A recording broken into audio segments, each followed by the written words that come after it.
I receive comments on a bunch of my videos asking me the same question over and over. What shaders do you use? The short answer is, I don't. Instead, I'm going to share with you 4 ways to make your Minecraft both prettier and more immersive. I've refrained from having tips like just get a better computer, because at the end of the day, if you could, you would, and I guess it wouldn't really make a great video to just say put your settings on fabulous. Keep in mind throughout the video that I'm showing each suggestion with all my other settings how I normally do, so if yours looks a bit different, make sure to stick around to the end of the video to see all of my settings I play with. 1.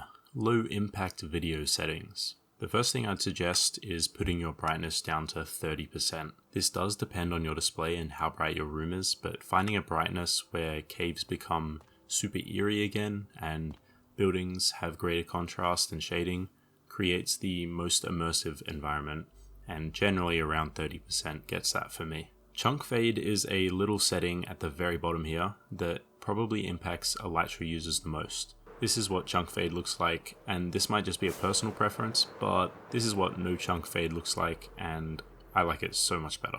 2. Clear your screen. I believe that anything on your screen while you're playing Minecraft that isn't the actual gameplay takes away from the game and is unnecessary. This means a small GUI. This is in video settings and I play on a GUI scale 2. Make chat as minimal as possible. You can do this in accessibility settings or chat settings. Remove the background, maybe make it a bit smaller if you have good eyes or a big monitor. I think the most important one is to remove all of their F3 debug stuff. Leave the F3 menu to the F3 menu. If you press F3 and F6 at the same time, then you pull up the debug options. All of these should either say off or in overlay. You can turn them on and off whenever you need them. At the end of the day, just clean up your screen, that's all. There's a reason that people hit F1 for screenshots. 3. Resource packs.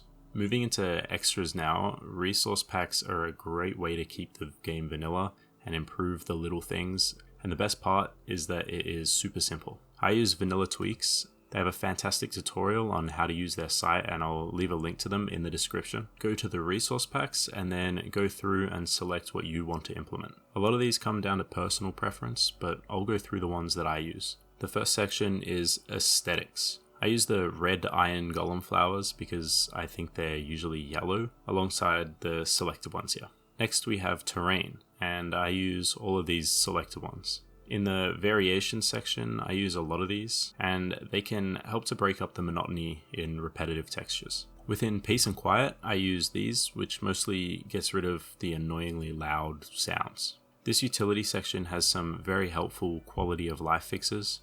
The copper one might be the best, most useful resource pack I've ever used, and the other two are super convenient too. In the unobtrusive, I use these ones, and these add to the previous step of clearing the screen a little bit. GUI is mostly just customization. I have a rainbow XP bar and yellow hearts to match my skin, but there's a bunch more customizations you can add. I like to use 4 separate resource packs from VanillaTweaks that I can toggle on and off. This just makes it easier if I want to turn something specific off without turning everything off. And I'll expand on this for the next step, but another resource pack here is fresh animations, which just makes mobs act less robotic, I guess. Again, I would like to say that you should go through all of these yourself because you never know, there may be a hidden gem in there that you absolutely love. And I go pretty tame with these because I build on a server sometimes, so I want everybody else to be able to see what I see. 4. Client-side mods. I started playing Minecraft with client-side mods nearly 2 years ago now, and I don't think I could go back. For this I use Modrinth, and this is a quick screenshot of everything I've added in my instance. Before I go over the mods, I'll show you fresh animations here, which isn't a mod, but rather a resource pack. But I get it off Modrinth, and it requires a mod, EMF, to operate, so I thought it would fit better here.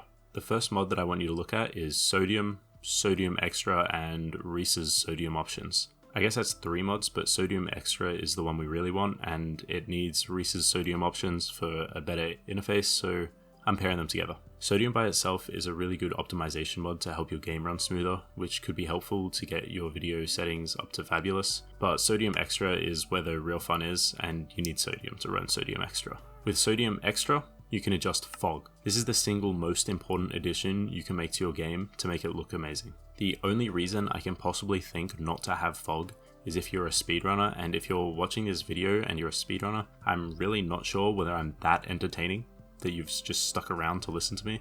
But hey, everyone's welcome. I set all of my fogs to start at 0% and end at 100%, but that's probably not perfect, and you can likely start your fog at up to like 10% for a similar effect. The reason I think fog is so important is something that I keep coming back to: immersion. If you're seeing this in the distance, it's like a sign yelling at you, hey, you're playing a video game.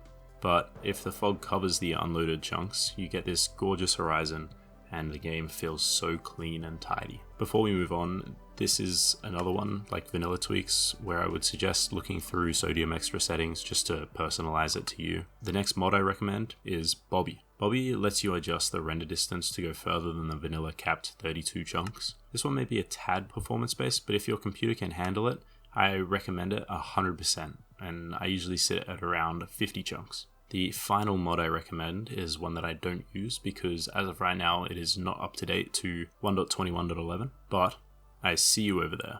I See You Over There increases the block entity render distance from the vanilla 64 blocks. This means banners and signs and whatever else is a block entity, but I miss it because I wish I could see those signs when I take one step back. And I sound like a broken record, but you should check out what sort of client-side mods suit you, because there is a bunch of options and these are just the ones that I like. 5. Shaders. At this point, if you're not satisfied, I have failed, and you should just use shaders. I have no problem with shaders, I just enjoy a mostly vanilla look to Minecraft, and I find that shaders are just a step too far. But that is okay, and shaders just aren't for me. And because of that, I have no idea what to recommend. Maybe complementary? So that's 5 ways to make your Minecraft world more beautiful. I hope I helped with keeping your game vanilla and making your world more immersive. If you found this helpful, leave a like and subscribe for more videos like this. And if you liked some of the builds that were displayed throughout this video, consider checking out my Forever World or the EchoCraft server, because I post videos on those too. And for my settings, I'll give you some screenshots in a second, so just stick around for another moment. Thank you for watching, and bye bye.